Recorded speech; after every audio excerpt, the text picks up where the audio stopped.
স্বাগত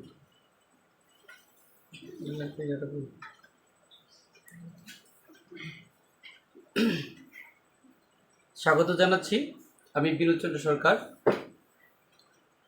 Riazuddin pilot model উচ্চ বিদ্যালয় অফিসিয়াল পেজ থেকে। সুপ্রিয় শিক্ষার্থী বন্ধুরা, আজকে আমি যে ক্লাসটি তোমাদের শুরু করতে যাচ্ছি এটা হচ্ছে পঞ্চম অধ্যায়, পদার্থের অবস্থা ও চাপ। এখন এই পদার্থের অবস্থা এবং চাপ বলতে আমরা কি বুঝবো? বিশেষ করে যে পদার্থ যে অবস্থায় থাকে সে অবস্থায় থাকা অবস্থায় সে একটা কোনো বস্তুর উপর চাপ প্রয়োগ করে সেই চাপটা কি সেটা সম্পর্কে আমরা জানব। তো লক্ষ্য করো যে আজকের বিষয় হচ্ছে চাপ এবং ক্ষেত্রফল নিয়ে। প্রথমত আমরা চাপ কি তা অনুভব করি। এর আগে আমরা লক্ষ্য করো, তোমরা দেখতে পাচ্ছ একটি শু যেটা আমাদের পুরুষরা পরে থাকে।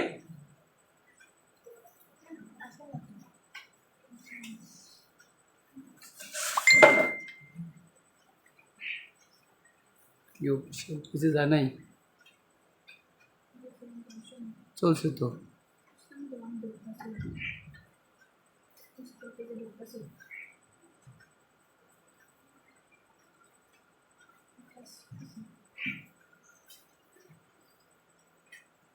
আছে তো আমরা এই যে দুইটা শু এখানে দেখতে পাচ্ছি।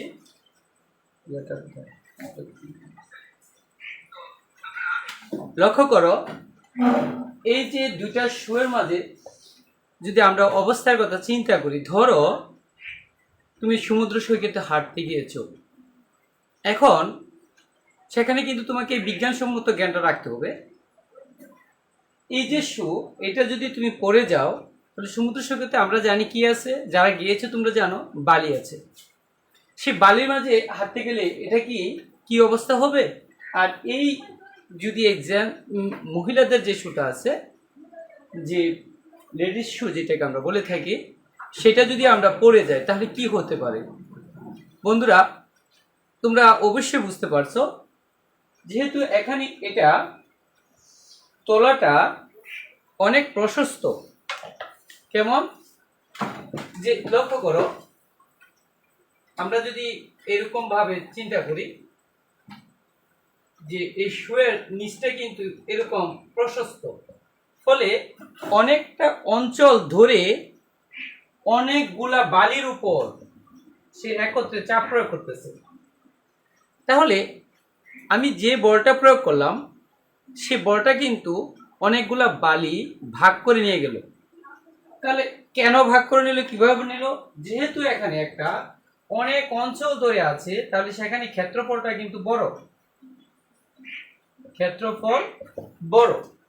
কিন্তু আমাদের এই যে এই শুটা যদি আমরা পরে অর্থাৎ এই বালির মাঝে যাই, সেটা কিন্তু লক্ষ্য করে দেখো এটা কিন্তু একেবারে সরু একটা মানে ক্ষুদ্র অঞ্চল, ক্ষুদ্র ক্ষেত্র। তাহলে ক্ষুদ্র ক্ষেত্রের মাঝে ঠিক সমপরিমাণ বল প্রয়োগ করলে সেখানে কিন্তু অবস্থাটা কি হবে বন্ধুরা বলো তো দেখি। আমরা বুঝতে পারতেছি যে এটা ডেবে যাবে। কেন ডেবে যাবে? কারণ একই বল যে অঞ্চল বড় একটা ক্ষেত্রের উপর ভাগ করে নিত, সেই বলটা কিন্তু ক্ষুদ্র একটা অঞ্চলের মাঝে পড়ছে, অর্থাৎ অনেক গুণ বেশি বল অনুভব হবে। এখানে প্রেসারটা কিন্তু অনেক বেশি হবে। সুতরাং এই যে ক্ষুদ্র একটা অঞ্চলের মাঝে আমরা দেখলাম যে চাপটা বেশি। সুতরাং এই যে সব জিনিসগুলা বোঝার চেষ্টা করব আমরা বল এবং ক্ষেত্রফল থেকে। তোমরা দেখতে পাচ্ছ এটা একটা স্ক্রুড্রাইভার। স্ক্রুড্রাইভারের কাজটা কি? নাটকে ঘোরানো, কিন্তু নাট ঘোরালে নাট ভিতরের দিকে প্রবেশ করে। বন্ধুরা দেখো এখানে আমরা যদি এরকম একটা নাট নিই এবং এটার মাথাটা একেবারে সরু, আর এরকম আর একটা নাট নিই, এটাও পেঁচ আছে। লক্ষ্য করো এখন যদি একটা কাঠের উপরে আমরা বসানোর চেষ্টা করি তাহলে দেখা যাবে আমরা ঠিক সমপরিমাণ বল এটার উপর এবং এটার উপর যদি প্রয়োগ করি তাহলে এটা কিন্তু কাঠের ভিতরে ঢুকে যাবে, আর এটা কাঠের অনেকটা অঞ্চল অনেকগুলো অণুর উপর কিন্তু এটা প্রয়োগ করবে, ফলে সে চ্যাপ্টার হয়ে যাবে, ভিতরে ঢুকবে না। তার কারণ এই বলটা কিন্তু ভাগ করে যাচ্ছে আর এই বলটা কিন্তু একটা নির্দিষ্ট জায়গা অনুভব করছে। তাহলে এখান থেকে আমরা চাপ সম্পর্কে কিছু ধারণা পেলাম। তাহলে এই চাপটা কি তার থেকে সংজ্ঞা করার জন্য আমরা আরেকটু অপেক্ষা করব। লক্ষ্য করে দেখো, এটা একটা ছুরি, তোমরা যেটা দেখতেছো এটা কিন্তু একটা ছুরি, যে এটা একটা ছুরি, এটা আম, এটা একটা আম। এখানে দেখো এই যে ছুরির মুখমণ্ডলটা যদি চ্যাপ্টা হয় তাহলে কি আম কাটা যাবে? কারণ কি, চ্যাপ্টা হলে ওটার একটা ধার যে অংশটা আছে সেটা কিন্তু একক ক্ষেত্রফল, যেটা আমরা খুব সূক্ষ্ম জিনিসটা যতক্ষণ না আসবে ততক্ষণ সে কাটবে না, কারণ অনেকগুলা চামড়ার উপর যখন একই সাথে বল প্রয়োগ করে এটা থেতলিয়ে যাবে, এটা কিন্তু কাটবে না। এই জন্য ছুরির মুখটা কিন্তু ধার, যেটা কেটে অর্থাৎ ক্ষুদ্র অঞ্চলের মধ্যে অল্প বল প্রয়োগ করলে অধিক পরিমাণ কাজ করে।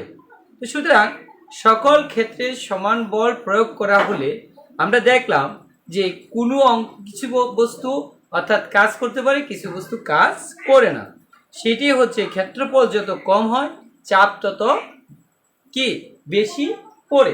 আমরা এতক্ষণ ধরে আলোচনা থেকে এটাই বুঝলাম, ক্ষেত্রফল যত কম হয় চাপ তত বেশি পড়ে। তো বন্ধুরা চলো আজকে এই চাপ সম্পর্কে আমরা আরো কিছু জানি। আমরা এই চাপ সম্পর্কে বায়ুমণ্ডলের চাপ, তারপরে লক্ষ্য করো এই চাপের কারণে, এটা তোমরা যদি দেখতে নাও পারছো, এখানে কিন্তু অনেক ঢেউ, এখানে কিন্তু অনেক ঢেউ, কিন্তু এই ঢেউগুলা যেমন যেটা আমরা বলবো মহাসেন, যেটা তোমাদের কিছুদিন আগে ভারতের ক্যালকাটার উপর দিয়ে বয়ে গেছে এবং আমাদের দেশের কিছু কিছু উত্তর অঞ্চলে দক্ষিণ অঞ্চলে বয়ে গেছে। এরপরে দেখো মহাসেন, যেমন ইয়াস, আইলা, এরপরে এরকম আমাদের কিন্তু নার্গিস, বিভিন্ন ঝড় যে নিম্নচাপ ওঠে সেখানে যে ঘটনাটা ঘটে, কেন ঘটে সেই কথাটা এখানে।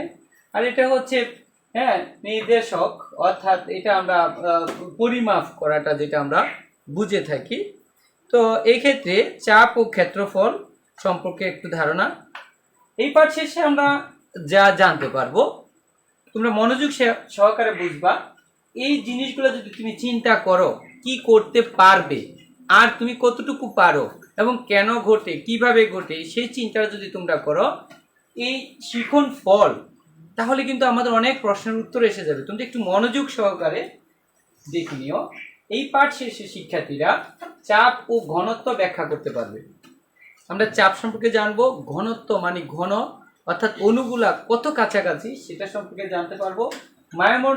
বায়ুমণ্ডলের চাপ ব্যাখ্যা করতে পারবে, বায়ুমণ্ডল কেন চাপ প্রয়োগ করে, কেন মহাসেন গঠিত হয়, কেন ইয়াস গঠিত হয়, কেন নিম্নচাপ গঠিত হয় সেটা সম্পর্কে ব্যাখ্যা করতে পারবে। তরল স্তম্ভের উচ্চতা দ্বারা বায়ুমণ্ডলের চাপ পরিমাপ করতে পারবে। তরলের স্তম্ভের উচ্চতা দ্বারা বায়ুমণ্ডলের চাপ পরিমাপ করতে পারবে, যেটা আমরা যে ট্রলিসিলির যে পরীক্ষাটা পারদ স্তম্ভের চাপ সেটা সম্পর্কে আমরা বলতে পারবো। বায়ুমণ্ডলের চাপের পরিবর্তন বিশ্লেষণ করতে পারবে, বায়ুমণ্ডলের চাপের পরিবর্তন সম্পর্কে ব্যাখ্যা করতে পারবে। তরলের কোনো বিন্দুতে চাপের রাশিমালা পরিমাপ করতে পারবে। শিক্ষার্থী বন্ধুরা, তোমাদের যদি কমান্ডের প্রয়োজন হয় তাহলে তোমরা যদি কোনো জানতে ইচ্ছা করো, প্রশ্ন করতে পারো, অবশ্যই আমি চেষ্টা করব তোমাদের উত্তর দেওয়ার জন্য। তো লক্ষ্য করো এখানে তরলের কোন বিন্দুতে চাপের রাশিমালা পরিমাপ করতে পারবে। আমরা এই সকল প্রশ্নগুলো উত্তর জানার চেষ্টা করব।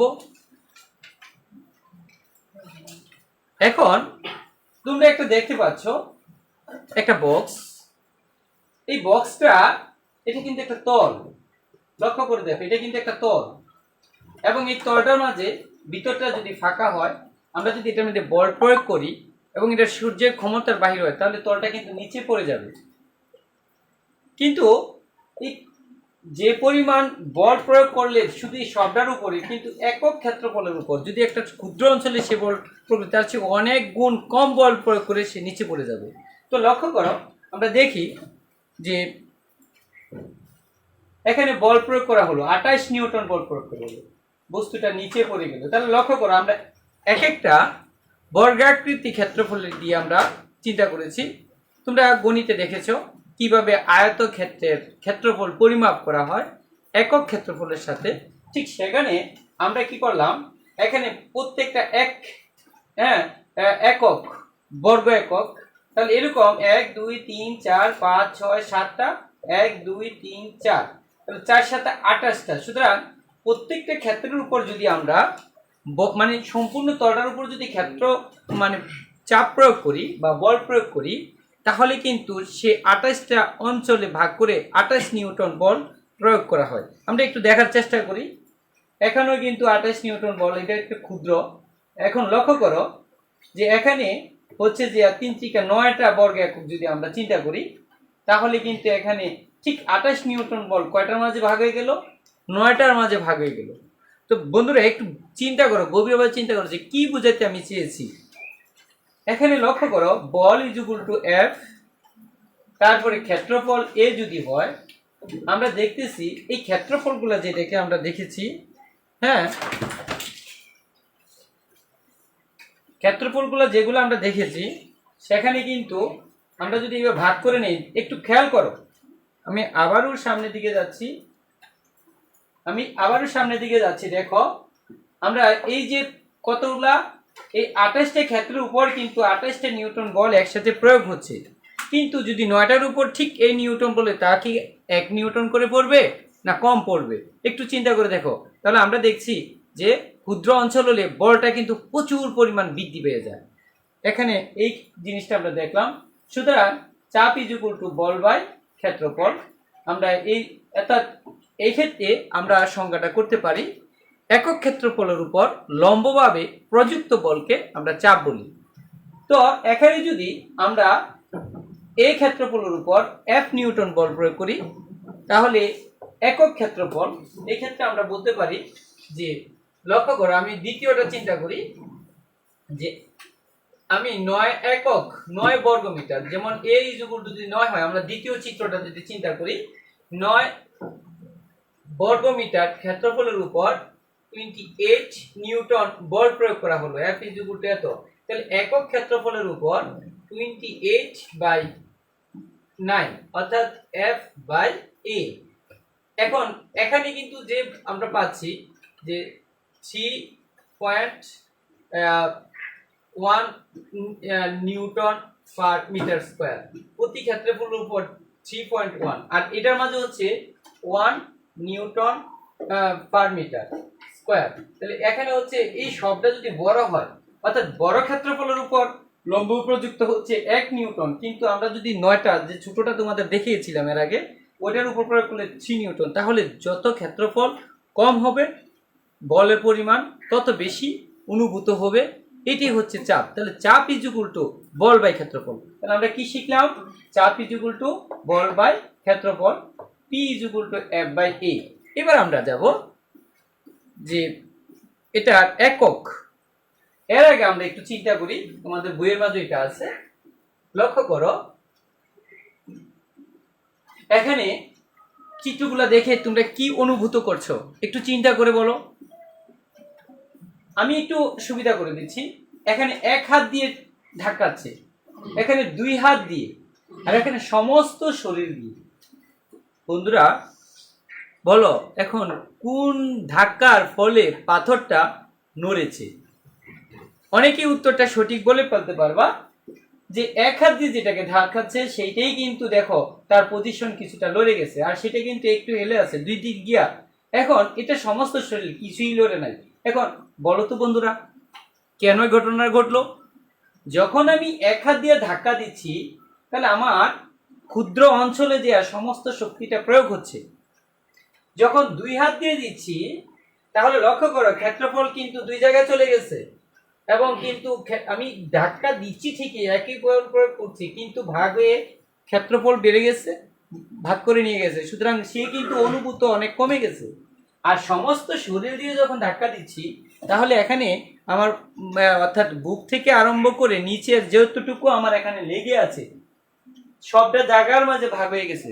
ফলে পাথরটা কি হচ্ছে, সে অর্থাৎ যখন অর্থাৎ তার অনুভূত বলটা কমে গেছে, ফলে সে জায়গাতে রয়ে গেছে, সেটাই কিন্তু এখানে প্রকাশ করা হয়েছে।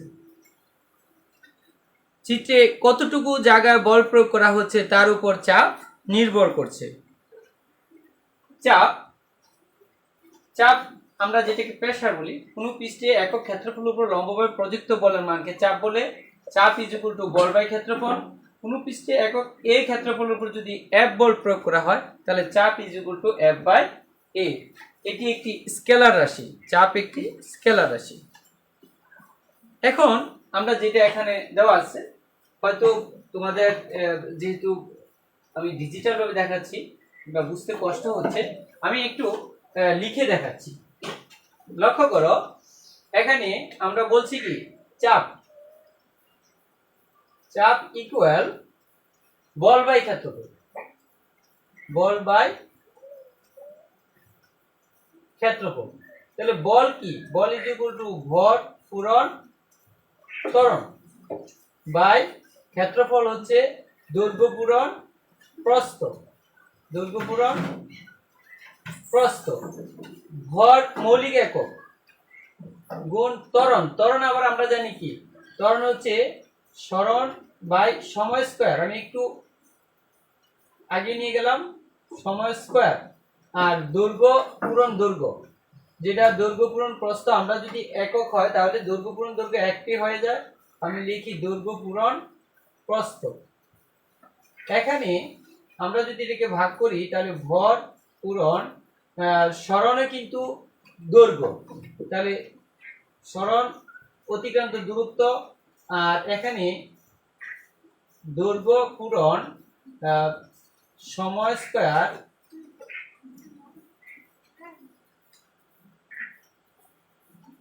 প্রস্থ পূরণ, এখানে কি হবে, হ্যাঁ, তাহলে আমরা দেখতেছি যে এখানে আমরা যেটা পাচ্ছি যে প্রস্থ পূরণ, এখানে সময় স্কয়ারটা এসে যাবে। তাহলে এখানে এই দৈর্ঘ্য দৈর্ঘ্য যদি কাটা যায়, তাহলে ভর পূরণ 1 বাই এই প্রস্থ এক ধরনের দৈর্ঘ্য পূরণ সময়। তাহলে এখান থেকে আমরা কি পাচ্ছি, যে আমরা পাচ্ছি ভর, ভর হচ্ছে আমরা যদি মাত্রা দ্বারা প্রকাশ করি, তাহলে ভর হচ্ছে m আর 1 দৈর্ঘ্য হচ্ছে l ইনটু সময় হচ্ছে সময় স্কয়ার, তাহলে t স্কয়ার। সুতরাং এর মাত্রা হচ্ছে m l inverse t inverse 2। তাহলে আমরা চাপের যে মাত্রাটা সেটা হচ্ছে m l inverse t inverse 2। আর এখন এই চাপের এই এককটাকে আমরা আবার কি বলছিলাম, বল বাই ক্ষেত্রফল। বল হচ্ছে নিউটন, যদি 1 নিউটন বলি, আর ক্ষেত্রফল হচ্ছে 1 মিটার স্কয়ার, তাহলে 1 নিউটন মিটার ইনভার্স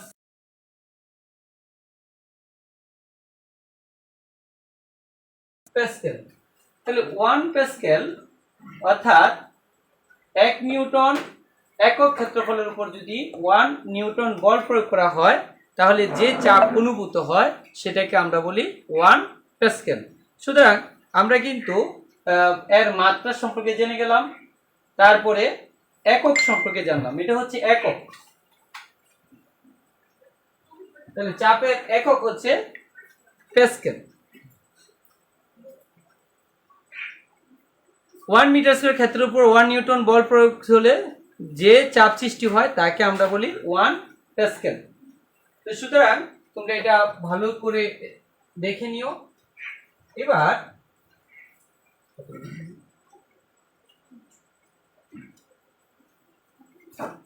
এখন আমরা স্থির তরলের মধ্যে কোনো বিন্দুতে চাপ সেটা আমরা প্রয়োগ করব। এখন স্থির তরলের মধ্যে কোন বিন্দুতে চাপ বলতে আমরা কি বুঝি, লক্ষ্য করে দেখো। আমরা এখানে তোমরা চিত্রটা দেখতে পাচ্ছ, তাহলে তরলটা স্থির, তার উপর যদি কোনো একটা বস্তু আমরা নিমজ্জিত করি তাহলে বস্তুটা কিন্তু এখানে এই তলের উপর চাপ প্রয়োগ করবে। এখন এই তলের উপর মূলত কোনো একটা বস্তু, যেমন এখানে আমরা সহজে আশা করি বুঝবে,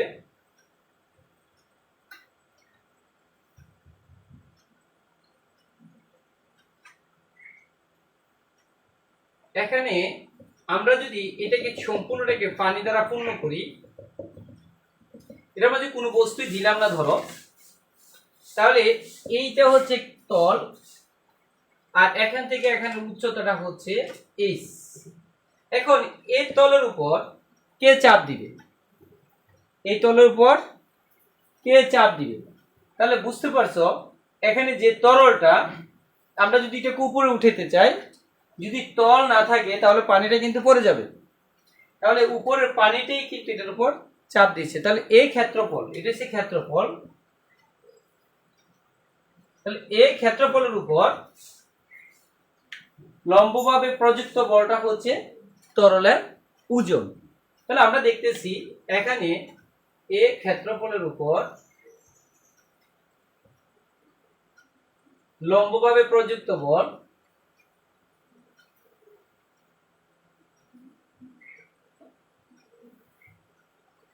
তাহলে এখানে প্রযুক্ত বলটা হচ্ছে তরলের ওজন, তরলের ওজন। তাহলে এই তরলের ওজন বলতে আমরা কি বুঝি, তাহলে তরলের ভর আর এটার উপর যে চাপটা প্রয়োগ করে, এবং আমরা জানি বল ইজ ইকুয়াল টু ভর পূরণ ত্বরণ, সেখানে অভিকর্ষজ ত্বরণ। তাহলে আবার লক্ষ্য করো, সেই ক্ষেত্রে আমরা কিন্তু ঘনত্ব পড়ে আসি নাই, ঘনত্ব আমরা পড়বো। ঘনত্ব আবার কি, ঘনত্ব হচ্ছে একক আয়তনের ভরকে বলা হয় ঘনত্ব। মনে করো ভি আয়তনের কোনো একটা বস্তু, তাহলে আমরা ঘন মিটার স্কয়ার, আর এটাকে যদি কেজি নিই তাহলে একক আয়তন মিটার কিউব হবে, তাহলে 1 m/v, এটাকে আমরা বলি ঘনত্ব। তাহলে ঘনত্ব হচ্ছে যে ভর বাই আয়তন। তাহলে এখানে ভর ইজ ইকুয়াল টু কি, তাহলে ঘনত্ব ইনটু আয়তন। তাহলে এখানে আমরা এই তরলের ঘনত্ব, তরলের ঘনত্ব ইনটু, তাহলে তরলের ভরটা হচ্ছে আয়তন, আয়তন ইনটু অভিকর্ষজ ত্বরণ। তো এখানে যেহেতু তরলের আয়তনটা আমরা বলছি, তাহলে তরলের আয়তন বলতে তরলটা যে স্থানটা দখল করছে, আমি দেখছি যে পাত্রটার সমান সে স্থান দখল করেছে, সুতরাং পাত্রের আয়তনই তরলের আয়তন। তো পাত্রের আয়তনটা হচ্ছে কি, পাত্রের ভূমির ক্ষেত্রফল ইনটু উচ্চতা। তাহলে ভূমির ক্ষেত্রফল, তাহলে আয়তন ইজ ইকুয়াল টু কি, তাহলে ঘনত্ব হচ্ছে র, আর আয়তনটা হচ্ছে ভূমির ক্ষেত্রফল ইনটু উচ্চতা ইনটু অভিকর্ষজ ত্বরণ। তাহলে আমরা দেখলাম যে এ এইচ র জি, তাহলে এই ক্ষেত্রফলের উপর লম্বভাবে প্রযুক্ত বলটা হচ্ছে এ এইচ র জি। সুতরাং চাপ ইজ ইকুয়াল টু, চাপ আমরা পি ইজ ইকুয়াল টু বল বাই ক্ষেত্রফল। তাহলে বলটা হচ্ছে কি, বলটা হচ্ছে এ এইচ র জি বাই ক্ষেত্রফলটা হচ্ছে এ, এ এ যদি আমরা ভাগ করে দিই তাহলে আসছে এইচ র জি। এখানে লক্ষ্য করে দেখো এই জি কিন্তু ধ্রুবক, জি হচ্ছে ধ্রুবক, অভিকর্ষজ ত্বরণ নির্দিষ্ট। সুতরাং চাপ পি সমানুপাতিক এইচ র। তাহলে আমরা দেখলাম যদি ঘনত্ব নির্দিষ্ট হয় তাহলে উচ্চতা যত বাড়বে তাহলে চাপ তত বাড়বে, উচ্চতা কমলে চাপ কমবে। সুতরাং বন্ধুরা আমরা দেখলাম যে উচ্চতার সাথে, তাহলে অর্থাৎ তরলের চাপটা যত উচ্চতা বাড়ে তরলের চাপ তত বাড়ে। তো আমরা এগুলো একটু দেখি, তোমরা আশা করি এটা বুঝতে পারছো। তাহলে তরলের কোন বিন্দুতে চাপ বলতে আমরা বুঝি এইচ র জি। এবার আমরা যে এতক্ষণ এগুলো দেখলাম, এটাকে আমরা আবার একটু মাল্টিমিডিয়ার মাধ্যমে দেখে নেই, তোমরা একটু বোঝার চেষ্টা করো। সেখানে কিন্তু আরেকটু ডিপের কথা বলা আছে, তার জন্য আমি এটা তোমাদেরকে ব্যাখ্যা করে দেখালাম। এখানে কিন্তু এই কথাটি আছে, এভাবে তোমরা নোট করবা। এই উচ্চতায় বি বিন্দুতে চাপ নির্ণয় করতে হবে। বি বিন্দুতে, এটা আমাদের চিত্রের মতো, চিত্রটা হচ্ছে আগে আমরা দেখে নিয়েছি। এখানে যেটা লক্ষ্য করো, আমি যেটা দেখাইতে ভাবছি যে এখানে একটা পাত্র, এবং এটা কি আমরা এখানে 3টা ছিদ্র, এবং এটাকে পানি দ্বারা পূর্ণ করা হলো, একটা পানির ট্যাঙ্কের সাথে যুক্ত করা হলো, এবং এটাকে পানি দ্বারা পূর্ণ করা হলো। ফলে কি ঘটেছে, এখানে প্রত্যেকটা পাত্রকে নল দ্বারা যুক্ত করা হলো। এখন যেহেতু পানি পড়ছে, তোমরা দেখো একটু অনুভব করো, যেটা নিচে আছে সে কিন্তু চাপ বেশি পাচ্ছে, ফলে অনেক দূরে যেয়ে পড়ছে। তারপরেরটা আরেকটু কাছে, তারপরটা একেবারে কাছে। এখন যদি আমরা পানিটাকে কমিয়ে দিই, তাহলে লক্ষ্য করো এটা একসময় ভেনিশ হয়ে যাবে, এবং দেখলাম যে আস্তে আস্তে চাপ কমছে, যেটা অনেক দূরে যেয়ে পড়তো সেটা কিন্তু কাছে এসে গেছে। সুতরাং এইভাবে আমরা কিন্তু তরলের কোনো বিন্দুতে চাপের পরিমাণ আমরা এইভাবে নির্ণয় করতে পারি। এবং এখন আমরা এভাবে যদি কোনো বস্তু নেই, তাহলে আমরা এইভাবে কিন্তু ভূমির ক্ষেত্রফলে তরলের ঘনত্ব র, তরলের উচ্চতা বা গভীরতা হচ্ছে এইচ, বিকর্ষজ ত্বরণ জি, এই ক্ষেত্রফল প্রযুক্ত বল এ এইচ রো জি। আমরা দেখাইছি কিভাবে এইচ রো জি, চাপ P equal to H rho g by A, অর্থাৎ চাপ equal to P equal to H rho g. যেহেতু ধ্রুবক, এ ধ্রুবক জি ধ্রুবক, তাই পি সমানুপাতিক এইচ রো। অর্থাৎ আমরা বলতে পারি যে তরলের কোনো বিন্দুতে যদি চাপ প্রয়োগ করা হয়, তাহলে আমরা উচ্চতা যদি বাড়ে তাহলে তরলের উপর চাপ বাড়ে, উচ্চতা কমলে তরলের চাপ কমে। সুপ্রিয় শিক্ষার্থী বন্ধুরা, তোমরা অবশ্যই বাসায় থাকো, এবং মাস্ক যদি কোনো কারণে বাইরে হইতে হয় তাহলে মাস্ক অবশ্যই পরবা, এবং তোমাদের যারা বয়োজ্যেষ্ঠ আছে এবং ছোট আছে তাদেরকেও মাস্ক পরার জন্য বলবে, এবং মনোযোগ সহকারে মাতা পিতার কথা শুনবে, একটু লেখাপড়া করো। তোমরা সুস্থ থাকো, ভালো থাকো। আল্লাহ চাইতো আমরা কিছুদিনের মধ্যে আমরা আবার স্কুলে ফিরে যেতে পারবো, এই কামনা করো। আর তোমরা জানো তোমাদের এই ক্লাসগুলা আমি কিন্তু একটা পেজে ছেড়ে দিচ্ছি, মানে ইউটিউবের মাধ্যমে, সেটা হচ্ছে বিনোদ টিচিং পয়েন্ট। তোমরা নতুন ভিডিও পাওয়ার জন্য সেই চ্যানেলটাকে একটু সাবস্ক্রাইব করে রাখবে। সুস্থ থাকো সবাই, ভালো থাকো, ধন্যবাদ।